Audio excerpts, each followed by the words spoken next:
Hello and welcome to Access Sportsnet Lakers. I'm Chris McGee, joined by our Lakers insider Mike Bresnahan and the Athletics beat writer Jovan Buha. The atmosphere was buzzing with anticipation, but what unfolded on the court at Crypto.com Arena was a stunning and sobering wake-up call for the Los Angeles Lakers. In Game 1 of their first-round playoff matchup, the Minnesota Timberwolves delivered a calculated and devastating blow, seizing control of the game and potentially the series, with a resounding 117-95 victory that shifted home court advantage in their favor. After a promising start in which the Lakers knocked down 7 3-pointers in the opening quarter, establishing a slim lead and energizing the home crowd, the momentum shifted violently in the second quarter. Minnesota responded with a ruthless 23-6 run, completely flipping the script. They buried 8 3-pointers in that second frame alone, while the Lakers managed only 6 total field goals during the same stretch. The Timberwolves didn't let up, opening the second half with an 11-0 run that put the game effectively out of reach. The Lakers never got back within single digits as Minnesota tightened its grip and stormed toward victory. The middle quarters told the story of domination. Minnesota outscored Los Angeles 73-50, a devastating differential in playoff terms. The Wolves drained 15 of their franchise playoff record 21 threes during those pivotal second and third periods, punishing defensive lapses and capitalizing on every inch of space. The Lakers, meanwhile, could only muster 6 threes in those same quarters, further highlighting the gap in offensive efficiency and intensity. Statistically and stylistically, the Lakers were thoroughly outplayed.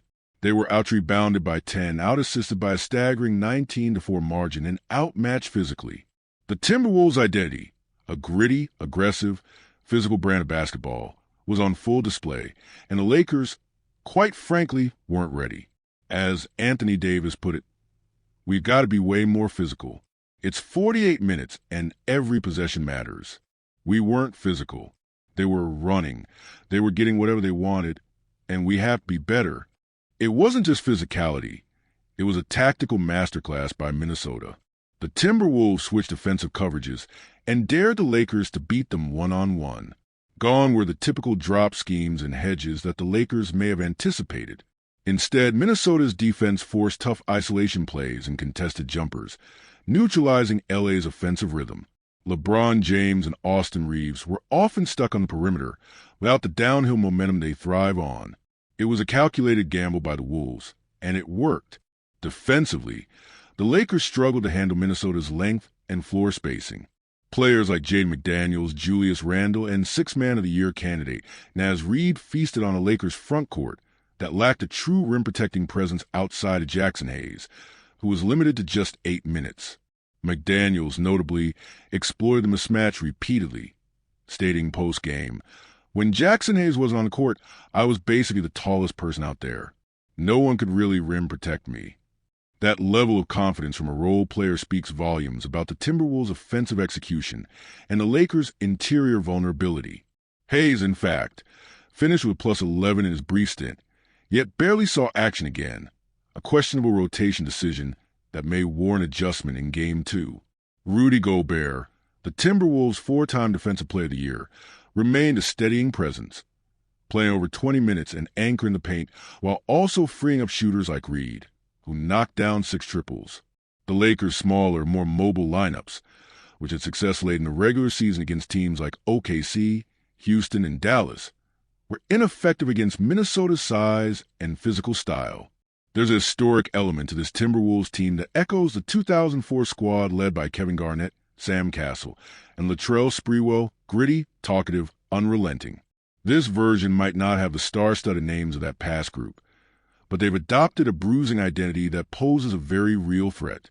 Jaden McDaniels, now emerging as perhaps Minnesota's most impactful two-way player, torched the Lakers on both ends. His February surge before the All-Star break saw him average nearly 19 points per game, and he looked every bit that player in Game 1. From a tactical perspective, the Lakers overhelped far too often, collapsing on drives and leaving capable shooters wide open. McDaniels, Randle, and even Dante DiVincenzo were beneficiaries of poor closeouts and soft rotations, capitalizing with rhythm shots that broke the Lakers' back. It's a fine line in playoff basketball, helping enough to contain star threats like Anthony Edwards, but not so much that the supporting cast becomes comfortable. Los Angeles failed that balancing act, and it cost them. Energy was also a concern, a startling one given the playoff context. Despite an 8-day layoff, the Lakers came out flat in the middle quarters. Head coach Darvingham and the players echoed a common sentiment post-game.